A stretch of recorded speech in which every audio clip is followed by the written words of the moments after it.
Hey everybody, welcome back to Battle Ready Inc., the channel all about bringing you as much nerdy content as possible. Today for you, I've got a very exciting video. I'm finally going to cover Clan Dungeon for you guys. We're going to cover some strategies, some tips that'll hopefully help you get a higher score every time you come into to do your Clan Dungeon for your dailies. Alright, let's get into this video.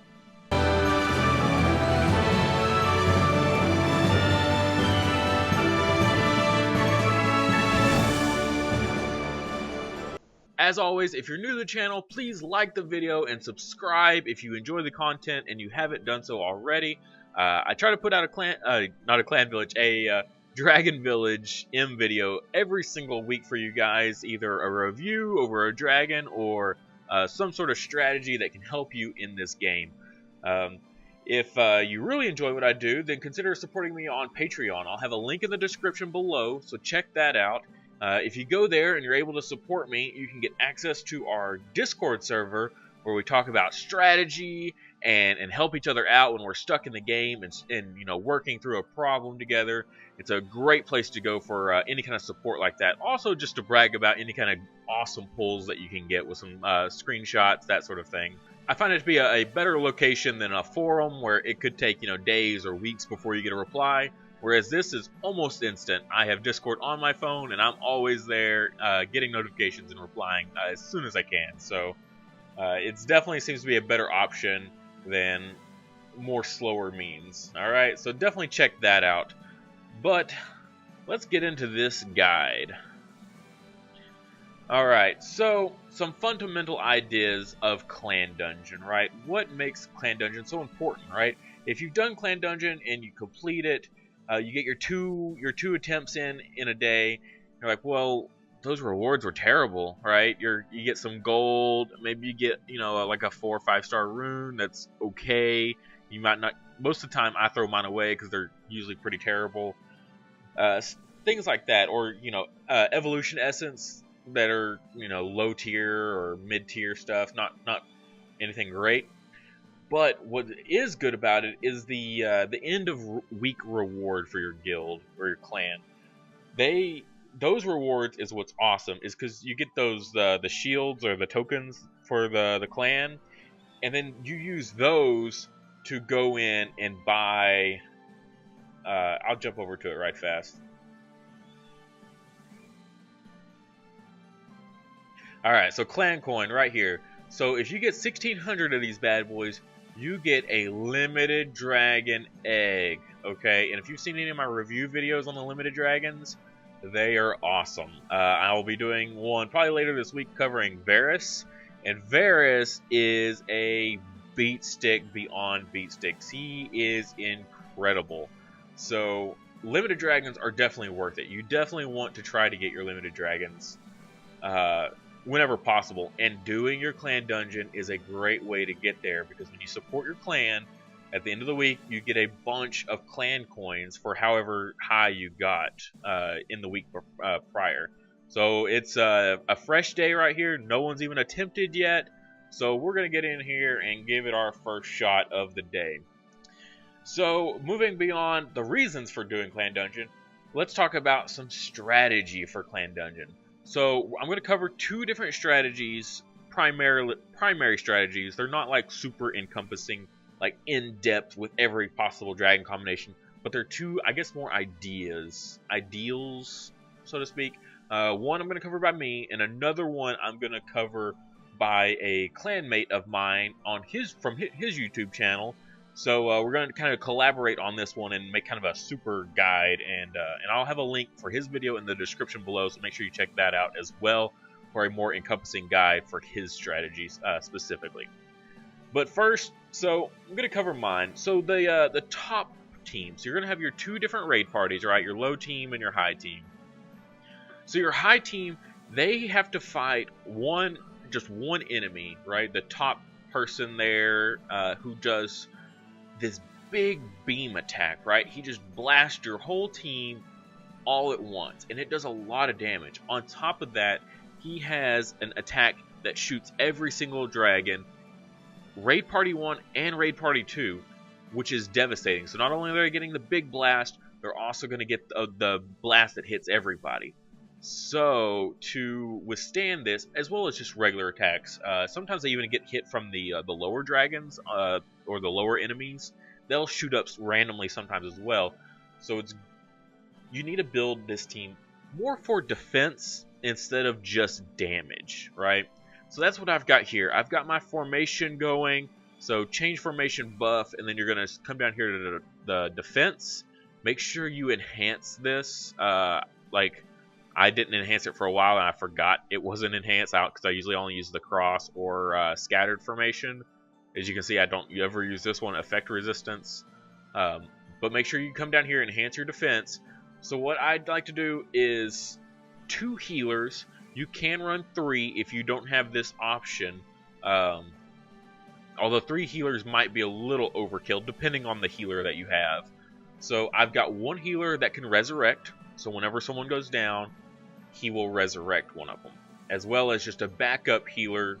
He does 3 and he does 2 targets for his heal skill.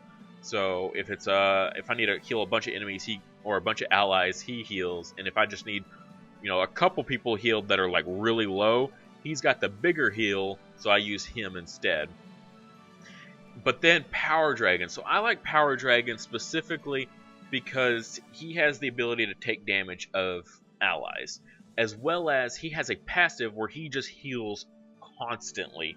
So he is a great tank. He's one of the best tanks in the game, which is, lucky for me, but there is other options. It won't let me select him. But this guy right here, he's one of the newer dragons that just came out. He's currently in the rate up summon. He has the same ability where he can take damage, and it's like orbs kind of surround your allies with chains that link back to him. So that's what it looks like on screen if you don't know what I'm talking about. But moving on from there, so I like to have a good single target attacker because you're fighting one enemy. You just need to do a lot of damage to that one enemy. So I would not use an AoE attacker on your top team at all. At all. Don't even bother because you're going to lose so much DPS because they're built to hit multiple enemies at once. Therefore, their damage is more scaled down because it can spread out. Whereas a single target attacker, all that DPS goes into one single target. So that's the way to go for this guy here, is to go with a single target attacker in the back. And then for the middle one, so this is where it gets you can kind of do your own thing. What I recommend is a dragon that either has a passive for gain mana every so often. Usually it's like gain 1 or gain 2 mana every 12 seconds, or gain 1 mana every 8 seconds, something like that. It's just a passive that they have. Unfortunately, I don't have one that's quite strong enough yet. So what I like to do is put in a Gaudium. So every time they use their skill, it triggers the mana regeneration, which speeds up your mana gain.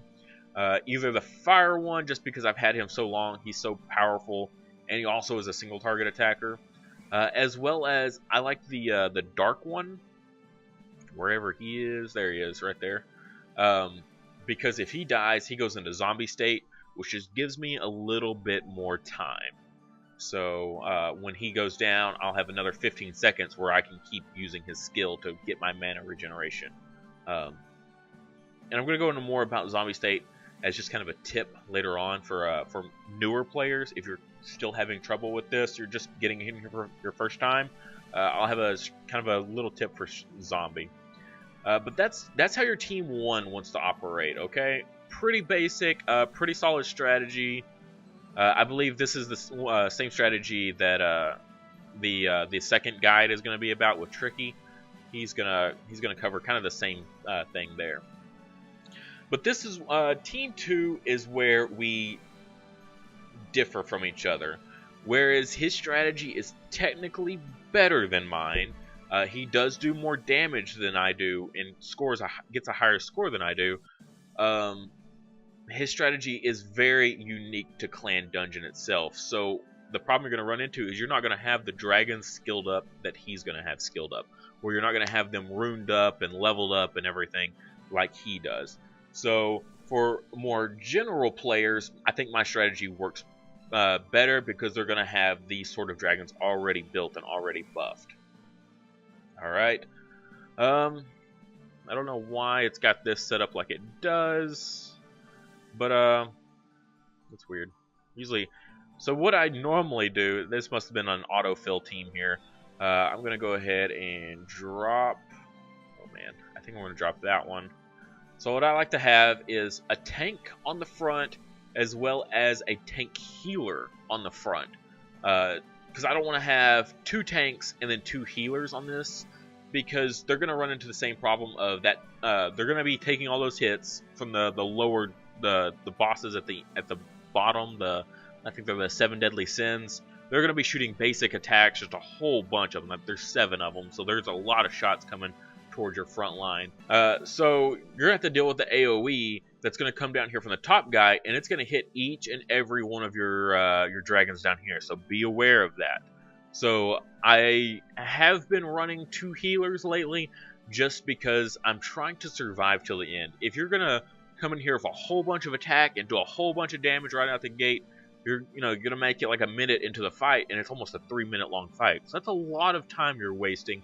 Whereas if you brought in a couple healers to keep a select few DPS alive, then you're gonna be able to do more damage, just because you're gonna be in there so much longer just to do attacks. So that's what I have found. I tried the strategy where you come in here and do a whole bunch of damage with like 1 tank, 1 healer on the front, and then just raw DPS in both teams, right? But I was doing maybe 4 million tops on that, and then I was out of the fight in like a minute and a half. So I still had a whole nother minute and a half where I wasn't getting any damage done. So I've changed it up now. I've got the defense party up top, so it's just there to survive, okay? It's taking so much damage that it just needs to worry about staying alive, because they've got so much more to deal with. As well as I threw in the 1 DPS, the single target DPS, because you can go overboard with the defense, and then your bottom team is going to die, and your top team's just sitting there surviving like crazy, but they're not doing that much damage. That's why I threw in the 1 DPS, the single target DPS there, because even if the bottom team gets wiped, that top team is still able to do damage and still perform. Alright, but back to the bottom here. So I've got my 1 tank and 1 healer up front. You could possibly go 2 tank healers up front if you have the necessary stuff, or I wouldn't know of a good combination, but personally I like the 1 tank healer and then the 1 tank, also a tank that has a AoE. Okay, if you're gonna be autoing this, have a tank that can hit multiple targets, because the computer is going to use his skill at some point. So you're going to want it to be able to hit multiple enemies. So the Night Dragon, he rushes forward, he does a good job. The Frost Dragon, he has a huge AoE that can hit lots of enemies, which is important because you have 7 people on the bottom here. Alright, as well as I have another healer that is an attack healer, so he's going to buff everybody when he gets his heals off, as well as he also has a revive. So if you have another reviving healer, it would be kind of beneficial, just as a an extra precaution to have on your team here. So he's gonna buff the team as well as heal, as well as revive anyone that's gonna go down. So beyond that, what I recommend is you're gonna have a dragon that's gonna have a good leadership ability, okay? And so I use the Light Darknix. He's usually my go-to for most of my teams, because he has the crit rate up leadership ability, as well as he has a good AoE. Okay, he hits 3 targets. It's not a whole lot, but it is an AoE at least. But he does so much damage. I mean, it's unbelievable how much damage he does. And he's a light type, so he's not weak to any of your elements. So fire, earth, water. He's not weak to any of those. He's not strong against them either, but he's a good just always to have. He's not weak to other light types, and he's strong against dark types. So that's why I usually use a light and dark team primarily. But then your very last slot here, you're going to want another AoE. So this is where it's kind of personal preference, or just whatever you have, okay? What you specifically have in your box of utility. So what I have been building here lately is the mini dragon. So the mini dragon has a AOE that can hit. I feel like it's 7 targets that it hits. I wish it would let me see it here. Nice. Nope. Just not gonna let me, huh? All right. So he has an AOE that the more enemies that he hits with it, the more damage it does. Okay, so it scales off of the number of enemies, and with this kind of boss battle, the enemies don't die. Okay, all these little minions at the bottom, they're always going to be there until the very end of the fight. Okay, either you're going to run out of time, or just the whole raid or the whole dungeon is going to be over. Okay, so having someone that scales off the number of enemies and it's an AOE attacker, that is great. Moving on from there, though, things to think about. So this is more of a, so that's my team, but let's go into tips, all right? And I'll go ahead and start this up, get this going. I'm just going to let it auto here and let it do its thing. Probably should have put the mini in just yet. I can't remember it's quite powered up all the way. I just got to Adult Dragon last night, or it might have even been this morning. Go ahead and pop that, get the attack up on them. Unfortunately, it only does the top team there. I need to switch it to the bottom team to have control over the bottom team. All right, and so you're going to see how everything's working here. So the Gaudium is hitting up here, triggering that regeneration, that's speeding up here, and these passive heals here is what's keeping the team alive. So I can use my mana regeneration or my mana skills on my single target attacker, so he can do a whole bunch of damage just right here with no issues. And so my healers aren't using the mana, so then my second dragon here in the back, he's gonna trigger his ability, which is gonna then recharge the mana, so then we can get back to using this single target skill again. Okay, so see how it works. Also, the Dark Dragon or the Power Dragon down here, whenever we have so much mana, he just goes off and uses the skill just because we have the excess mana. Alright, so that's how that team performs up there. And then we look down here at the bottom, so we've got the passive healers keeping the team alive, as well as kind of the same strategy. So we're mostly going to be wanting to use these 2 light dragons first, the Light Darknix and then the mini dragon. This is when it might be more beneficial to, if you're going to manually control the bottom team, because that's where all your damage is, as well as your more squishy dragons, right? Because they're not quite as tanky as these guys up here. They're not in the defense formation. They don't have, you know, all this protection, so they're more likely to go down here to die. Also, placement. I forgot to cover this. So when this AoE comes off that targets every single dragon, be mindful of your placement. So whoever's right here at this top right hand on your bottom team, they're going to get hit the most, because they're going to get hit when the beam shoots them, they're going to get hit when the beam shoots your middle dragon, and they're going to get hit again when the beam hits the bottom, or your bottom dragon down here. The ones that don't get hit much are the ones that are down here in the bottom right and up here in the top left, which is why I have this really squishy healer up here in a spot where he's not going to get hit a whole lot, okay? So, just FYI. So that's what we got going on here. He's up here just tanking a whole bunch. You need a super good tank in this top right-hand corner on your bottom team. See, he just went down, but thankfully we had the resurrection. We're about to lose the dark type as well here.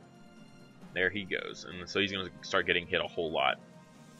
Alright, so that's what, it might be a little more beneficial to control the bottom team, just because you can be a little more aware of the mana and the timers. So it's like the bottom team will just go ahead and it's like, oh, you've got 3 mana, we'll just go ahead and pop a skill, and then your healer is like 1 second off on his timer. You're like, no, you should wait because we really need that heal. And because the top teams, they're going to do a lot better.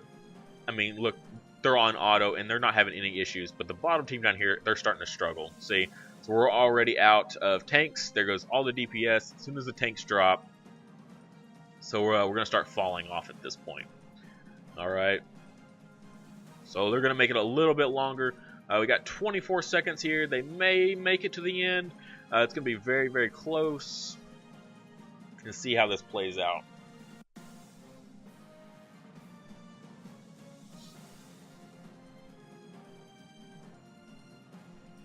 And after this, I'll go into doing tips for this.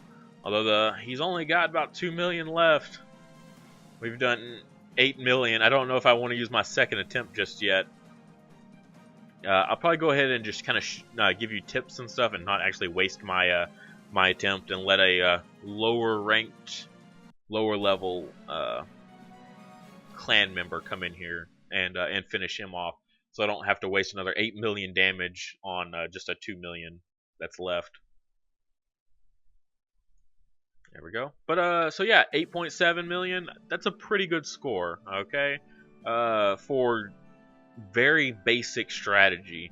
So that's just the basic fundamentals of how to do raids. So if you got, you know, your DPS, like your AoE attackers, your single target attackers, your tanks, your healers, if you have a support that gives you mana regeneration, that's your basic strategy for getting through the clan dungeon. Okay, but so things to think about that's going to change the game essentially.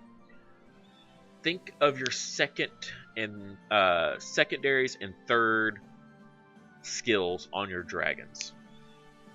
So using the Wonder Dragons, Wonder Dragons, yeah, as an example, as well as the Lightning Dragons. So the Fire Lightning Dragon that you start out with, they have passives that every like 8 seconds, 12 seconds, something like that, they have a passive AoE. So it's like a lightning attack that hits the first enemy, bounces to the next, and it just like ricochets through the whole enemy line. So on the bottom team where you're fighting 7 enemies, having a passive that can target like 5 enemies and does damage to them, and it scales off of like attack or something like that, those are good dragons to put in there. So the mini dragon has a passive like that where she can target 5 enemies, and it just ricochets through and hits a whole bunch of them. That's not even her attack. That's not her basic attack, and that's not her AoE skill that she has. That's just a passive doing so much more damage. So look at dragons like that. When you're trying to pick your DPS, you're going to want those AoEs, like I pointed out, that have AoE skills, but also ones that have passives that target multiple enemies. So your Wonder Dragons, your Mini Dragons, your Lightning Dragons, stuff like that. Very, very good, because it adds so much bonus damage that you're not even thinking about, that you don't even have to focus on. Okay? Let's see, what else? Okay, so I was going to talk about Zombie State earlier. If you're kind of struggling, you can't really make the 2 teams quite like I have laid out here, then consider using like Wonder Dragon. So the Water Wonder Dragon, and I forget which one the other one is. It might be the Dark type, where they go into Zombie State for 45 seconds. So don't put them up front necessarily, because they're going to go down immediately, right? And their timer is going to start early in the fight. So put them as one of your DPS. If you don't have a good DPS that has a good AoE, he does have a good AoE, like passive ability, as well as he has a 3-target AoE. So you use a Wonder Dragon as one of your DPSs and put him in the back here, so when the rest of the team goes down at the end of the fight, and their top team is like surviving like crazy, like we had earlier, where the bottom team got wiped and it was just all on the top team. If I had a Water Wonder Dragon down at the bottom, then he's going to keep taking all those attacks from that bottom set of enemies, and he's in Zombie State, so it's not going to do anything. Okay, the big boss does have an ability where he can strip your buffs, so it's a little more iffy if you do it on the top. Sometimes it works, sometimes it doesn't. It's kind of random. So you can use the same strategy for the top team. If your top team is dying pretty fast, try putting in a dragon that has like a 45-second to a minute-long Zombie State. If you got all your skills up and it's even longer, use a zombie dragon up top, just because when everyone else dies, that zombie is going to keep taking all those hits, protecting your other team and allowing them to keep doing damage or whatever it is that they're doing. Okay, so that is another tip for you in team building. So just cover it again, just very quickly. We've got just raw defense up here with a mana regeneration and a single target attacker. Try to have a resurrection healer if possible, preferably a defense type. I know it's like having a whole bunch of things going on. You want a defense type healer as well as having a resurrect. That really cuts down on your options. But if you have it, I definitely recommend using it up top. Same thing on bottom. If you have two, oh man, lucky you. Do the same thing. Have a defense healer as well as you're going to want a resurrection healer. If you have just a super good healer, then you could probably get away with just one healer down here in 3 DPS. Unfortunately, mine, the healers I have left, none of them have resurrect except for my attack healer, and he himself is not enough to keep the entire team alive by himself. So that's why I have to run 2 healers down here at the bottom. Okay, but I wouldn't recommend using 2 attack-based healer like the what is the fire harpy? I forget the name of it. But it's got a nice heal as well because when it heals, everyone that gets healed gets an attack buff, which is really nice. I used to use this one instead of my light. What is this? I forget. It starts with a V. I just did a review of it too. I used to use them instead of him, but I really like the resurrect. It just helps make my team go farther and do more damage. So, but that is basically it for my guide. So at this point, I'm gonna jump over and kind of go over what Tricky does in his video. All right, so hold on for a bit. All right, so what he has going on here is he uses Mikoji as his tamer for his, whereas I use Kathos just for that raw damage increase. He likes the increased defense on the passive, as well as decreasing the defense of the enemies, right? So, as well as the increased attack speed, because he likes to build, because how his team works is he uses damage over time as his primary function in his team, his bottom team specifically. So he needs, instead of just doing damage, he just needs them to go more often, so that way they're applying their debuffs to, or their damage over time abilities to the enemies. Okay. Alright, so right here, he's doing kind of the same thing I've got going on with my team, is just the defense up here in Raid Party 1. So, and also he's got the Tamer skill, which gives them more defense. He recommends using a leader that has a defense leadership ability as well, like a Smart Dragon. He does not have an extra one to use on this team, though, unfortunately. So he's using the Water Enix, so which is a reviver. So I think that's probably a better option personally. He finds that defense works better all around on that top team. But you know, whatever. Everyone has their own like style to this. So. And then going to the second form here, same thing. You're going to want to have your support type in some way that can also benefit you. So he has a better option than I do. I'm trying to get the Neroth myself, just collecting through the shop. But so it has a passive that gives you mana regeneration, or not mana, it just fills your mana every so often. You get like an extra 2 every 12 seconds or something like that, I believe. As well as it has damage over time, which is the theme of his whole strategy, is just doing a whole bunch of damage over time to the boss, because there's so much defense here. Their attack is so low that there's no point of running attack dragons. Okay, so doing damage over time with all this defense, it balances out, because the damage over time isn't going to scale off of anything like that. It's just going to work like it works. For his last one here, he has an AoE attacker.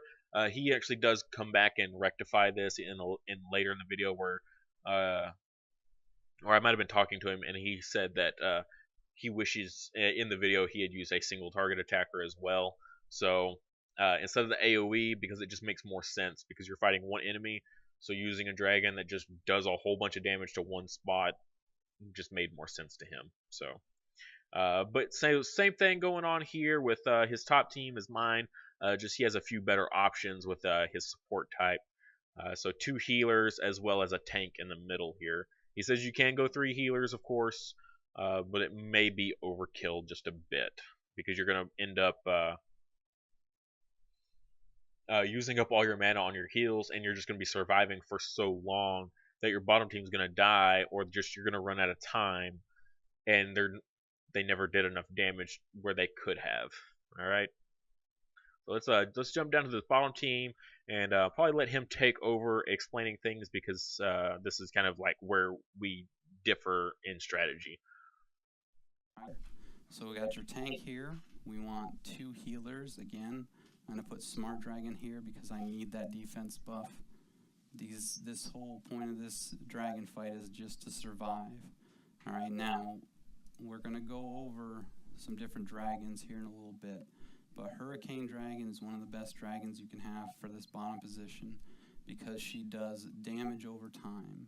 And we're going to talk about that a lot in just a minute. So she puts up 2 damage over times on 4 targets. That's 8 damage over times. Every single half second or quarter second, you're going to see 3,000 damage bleed on each of those 4 beasts for each bleed effect. Now you'll also see that there's some damage or effect resistance going on there. I've got effect accuracy runes on her to counter that.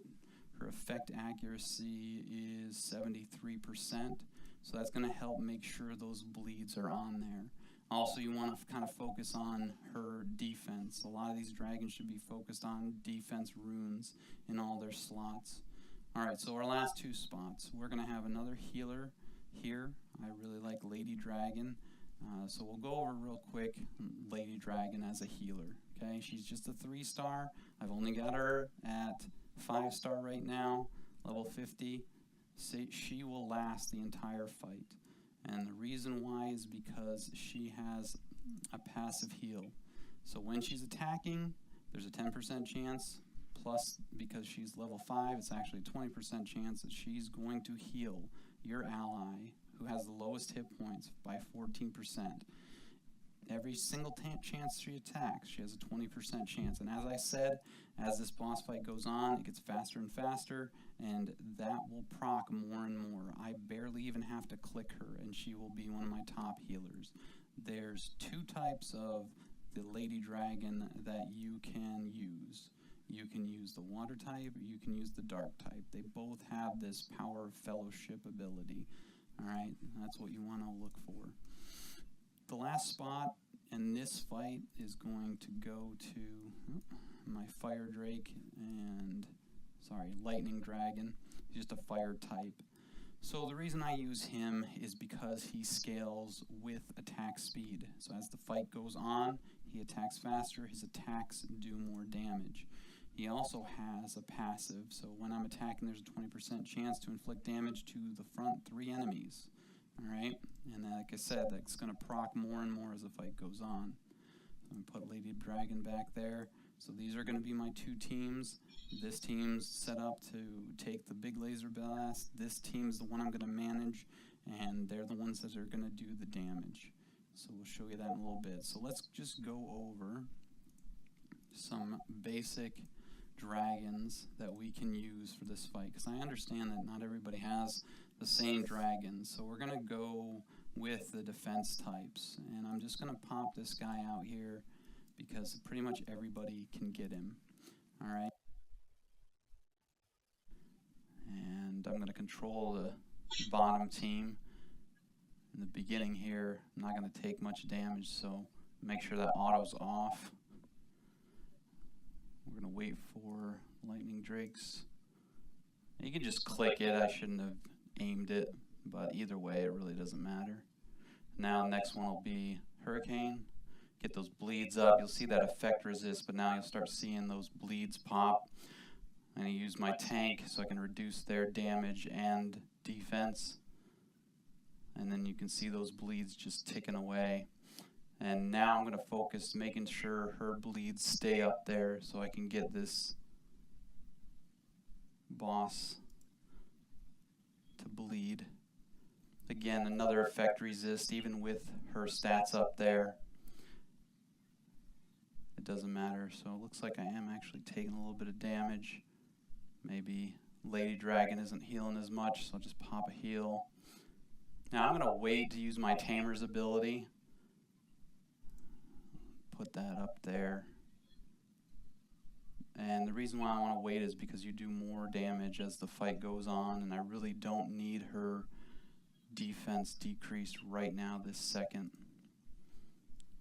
And again, you don't have to aim this. It's worse if you do, because you're not going to always guarantee that you're going to get all those targets in a row. Alright, so there she goes, weak point. And we're about to get another laser blast. I just watch the hit points down here, those little hit point bars.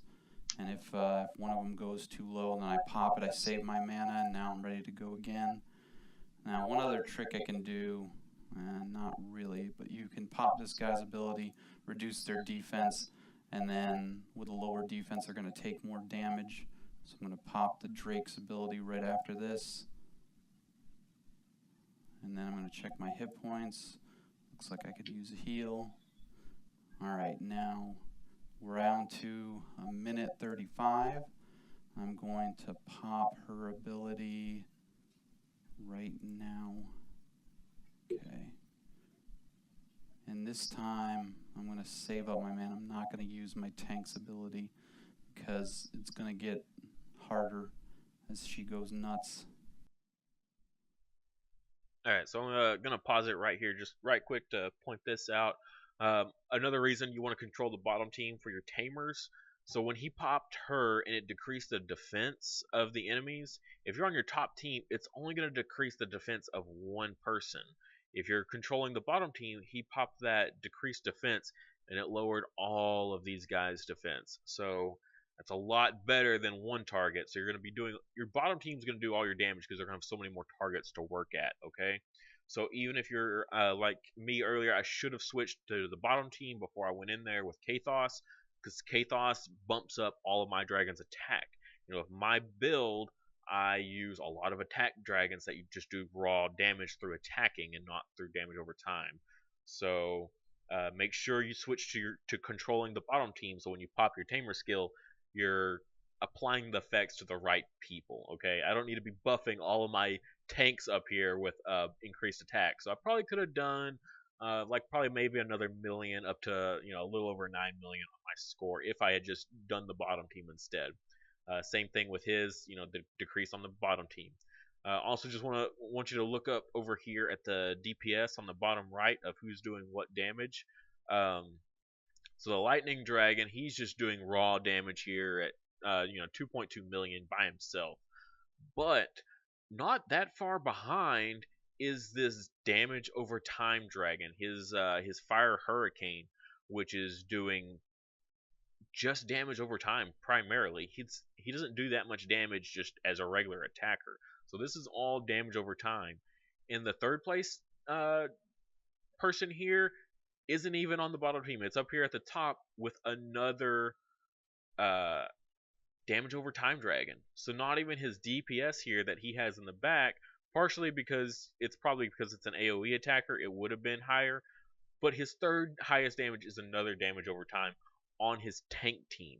Okay, now if he had a single target attacker, a single target attacker might be a little higher than the passive, but for a dragon that's just there to support doing that much damage, that's really good. Okay, so let's get back in there. And we'll put up the dots, put that up, and hopefully have enough mana to heal through it.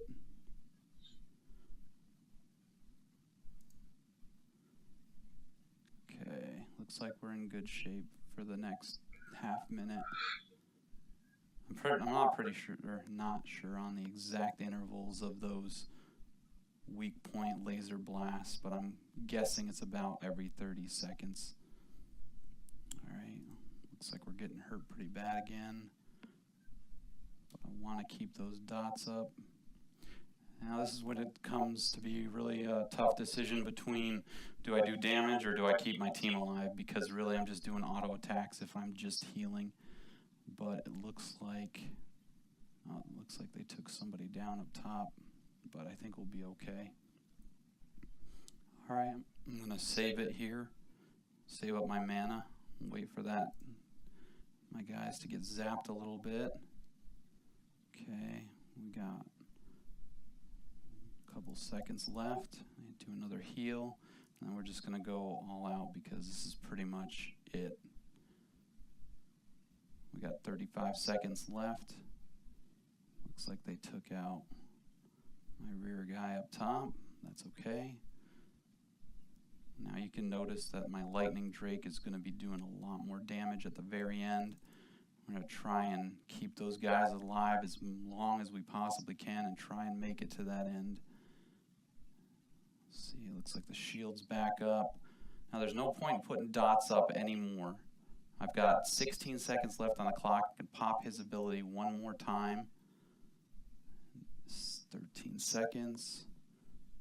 4, 3, heal, crap. Okay, 8 seconds left. Hopefully, yes, just enough time for the support team to get some extra mana in there. And looks like we're going to be last until the very end. It's probably going to get real messy real fast, but that's okay. We made it. I'll take a 12 million any day. And that's pretty much it. It was a real smooth battle. There you go. All right, I'll be right back. So yeah, final score on the damage there. That Lightning Dragon did crazy damage. Its main skill does about 500,000 every attack, a little bit less, and then those dots, the damage over times were just huge. His support dragon was almost tied for second place up here at the top on his tank team with his second place highest damage on it. Okay, so just spreading those damage over time dragons out across both teams to hit both enemies, it really works. Okay, and having a dragon with his particular strategy, because you want that increased attack, so they want them to attack as often as can, so that way they can apply those damage over time abilities. So having a dragon that also scales off of speed doesn't hurt. Okay, so as a just an added bonus there. I hope you did enjoy this. I will have a link for his video so you can watch it in full. I kind of skipped over.